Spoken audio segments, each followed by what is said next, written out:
I weave tales of glory and honor. Ages ago, Kalis was in the city of Kinlat. A fierce storm was approaching, and all of the residents of the city took refuge inside Kinlat's strong stone walls. Everyone but one man, who stayed outside with nothing but his blade to protect him.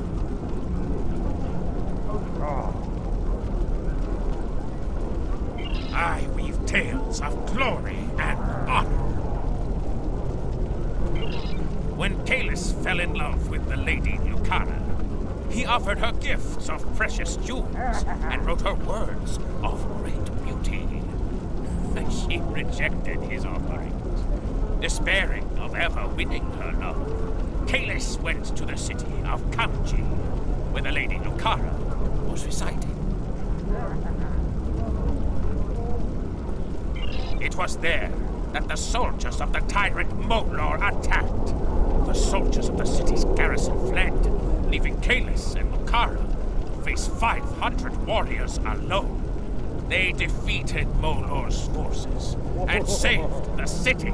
Then, having seen the fire in his heart and the skill of his blade, Lucara gave Kalis her love. I weave tales of glory and honor. The sword of Kalis' father was lost.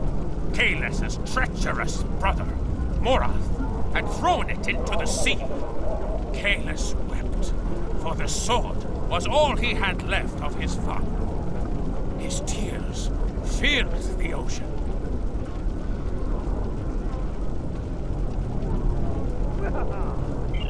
When his mourning was done, Kalis went into the mountains. He walked alone into the deepest wilderness and did not stop until he had reached the Kristak volcano, where no Klingon had ever been. At the volcano, Kalis cut a lock of his hair and plunged it into the river of molten rock.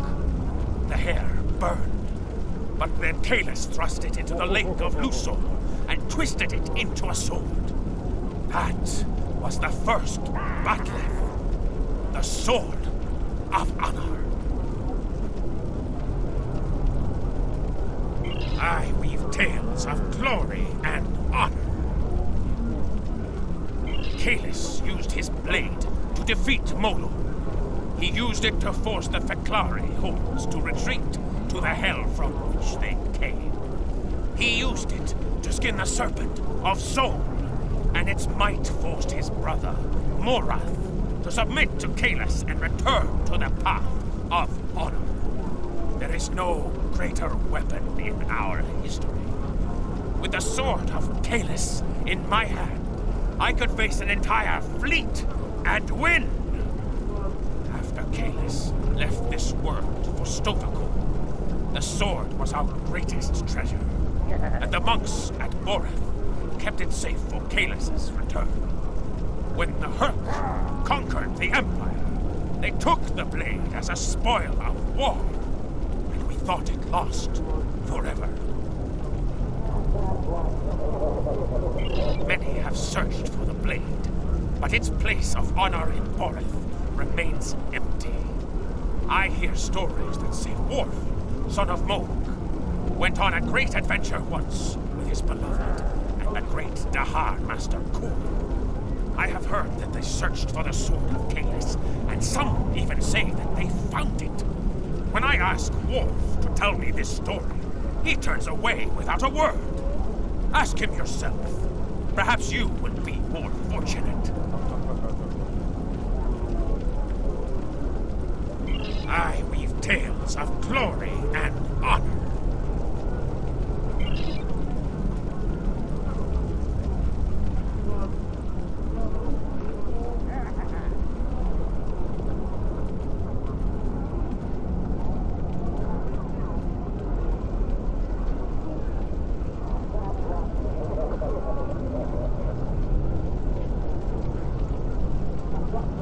Hail! Do you wish to hear tales of the Empire? The House of Duras is one of the oldest and most powerful in the Empire. It has alliances that stretch back for hundreds of years. At one time, it was said that even Kalis himself owed homage to the House of Duras.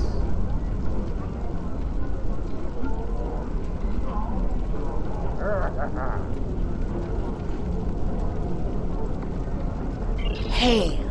Do you wish to hear tales of the Empire?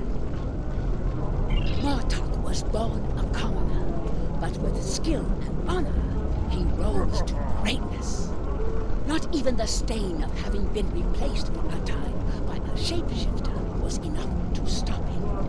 When Jempak slew Martok, by the blood, that was a sad day for the Empire. We Lawsingers see history, and we saw great things in Martok. The path he could have led us on. But there is no reason to weep or spill blood wine, is there? The House of Martok is now led by Drax, son of Martok. Old General Worf acts as his Gintok. The house represents the new blood in the Empire. Those who want to take what is important from our traditions, but look forward to a glorious future for everyone in the Empire. Funny how that new future is starting with a war.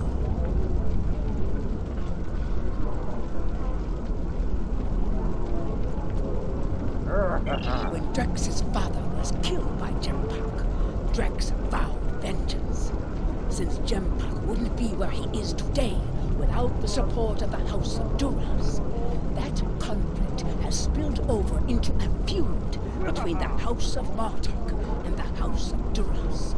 Whoever wins will control the Empire.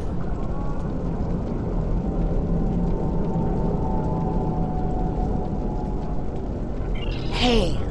Do you wish to hear tales of the Empire?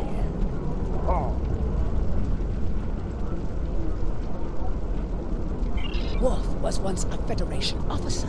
Do you know that? He served the Federation for years, even becoming ambassador to the Klingon Empire.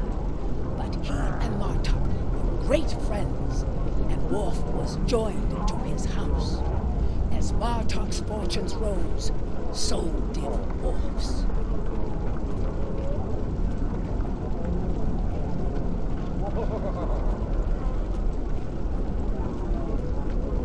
Worf walked a careful path between our Empire and the Federation until the treachery of the Kamekuv, the Undine, was exposed. It was the Undine who caused the strife between us and the Gorn. The Empire invaded the Gorn homeworld to drive out these shape-changers, and Worf pleaded with the Federation to join us. Their politicians refused and condemned us for acting to defend the Alpha Quadrant. It was the end of our alliance. Hail! Do you wish to hear tales of the Empire? My father, Tehran, is the one you need to ask about the sword itself. But I can tell you about the Feklari. They are foul creatures without honor who crawl from the darkest depths of Grethor itself to do dread Molar's bidding. Be wary of the Feklari. Those who die at their hands risk their souls. Molor was a tyrant who ruled Kronos in the time of Kalis the Unforgettable. He was so strong that no man could oppose him. Kalis joined with his true love, the Lady Lucara, to defend the city of Kamchi from Molor's soldiers. The warriors of Kamchi were afraid of the Feklari and fled, leaving Kalis and Lucara to face 500 Feklari alone. Kalis and Lucara fought for a day and a night and a day again. The floor of the Great Hall of Kamchi filled with an ocean of black blood and poisonous ichor. As the sun set on the second day, only Kalis and Lucara were standing. They had defeated the Horde and saved the city. Kalis knew he would need a mighty weapon to defeat Molo. So he left the protection of Kong Chi to his lady love and went into the mountains. There, he forged the first Batleth. With this mighty sword, Kalis slew Molo and banished his spirit to Grethel. Molo rages and screams in his prison. He plots and plans for the day that he will rule the Empire again. Now he has sent his Feklari back to Kronos to create chaos and death. They are the heralds of Molo's return. If Molo retakes the Empire, he will rule for 1,000 years. And all that will be left of the Klingons is dust and bones.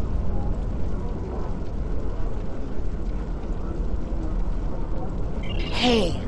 Do you wish to hear tales of the Empire?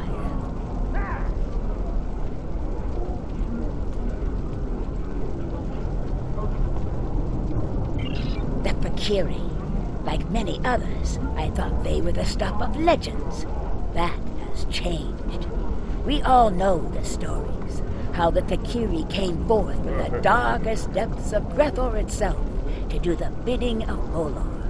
How they raised the land, and how Kalis the Unforgettable put an end to their reign of terror. But now, I must wonder, are there truths hidden within the legends?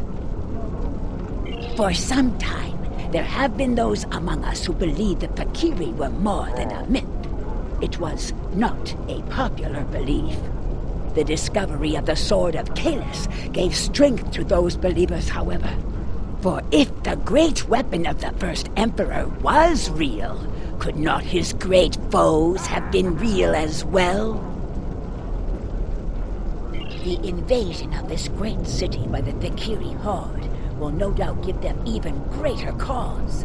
We must study the Fakiri lore from the time of Kalis, only this time with a more open mind. My father, Tehran, is an expert on the Sword of Kalis and the facts and fables that surround it. You would do well to speak with him on the matter.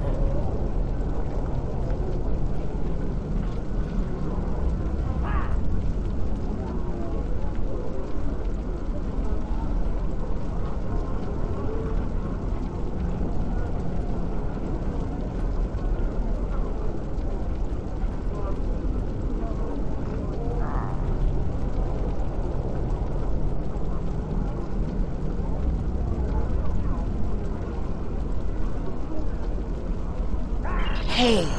Do you wish to hear tales of the Empire?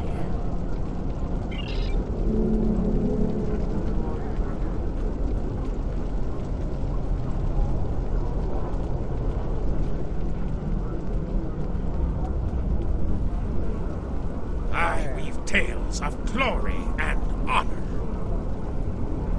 Ah, yes. Many Klingons turn their thoughts to the weapon of the first Emperor these days. A Fakiri invasion will do that, I suppose.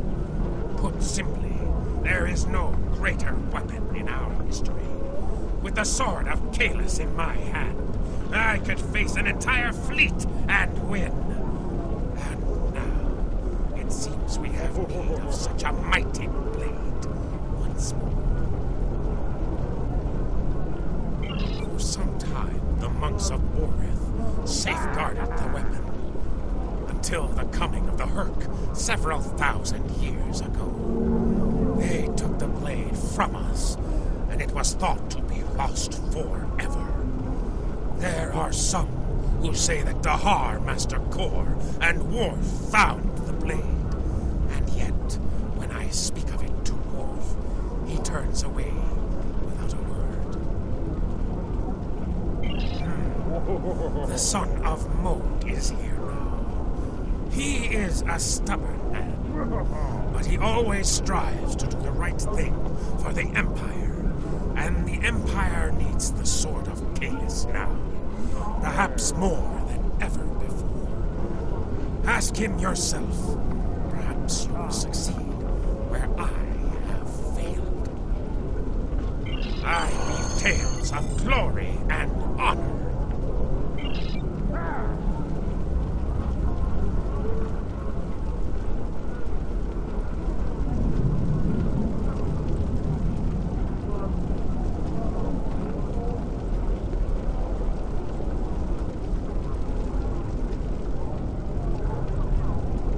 Fight with honor. You speak of the Fakiri. The Fakiri share many characteristics with our ancient enemies.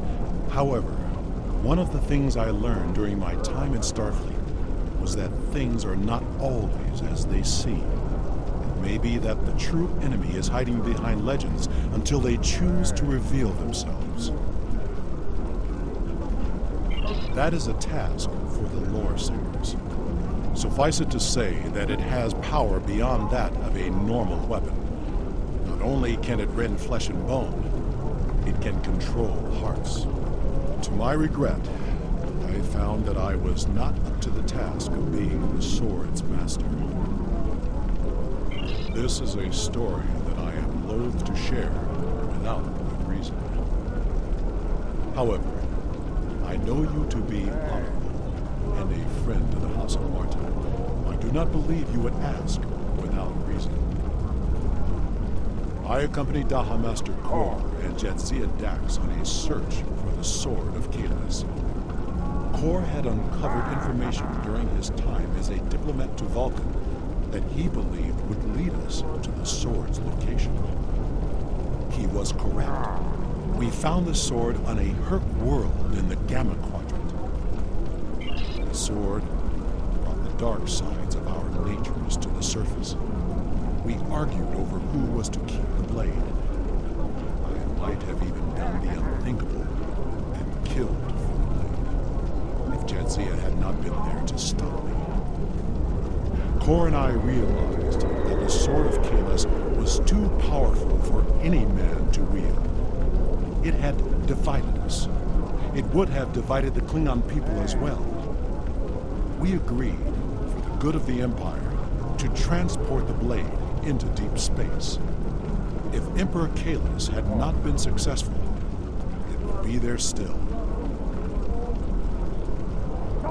The Emperor contacted me recently. The course of his ship would put him in the Senex system now. Be wary. The Breen have overrun that system. Kahless is an inspiration to us all, but as a modern warrior, you may find that he needs assistance. However, if you seek the Sword of Kahless, you must find the Emperor. Report! What have you learned?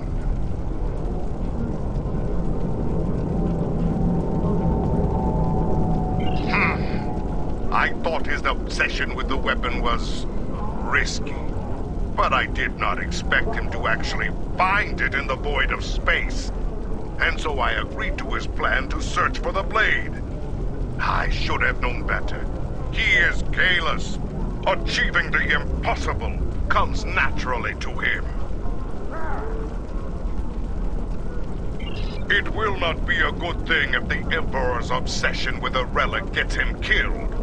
Imperial intelligence has informed me that the Fakiri conducted several raids on classified data systems during the attack. They were particularly interested in intel on the weapon and the location of Kahless.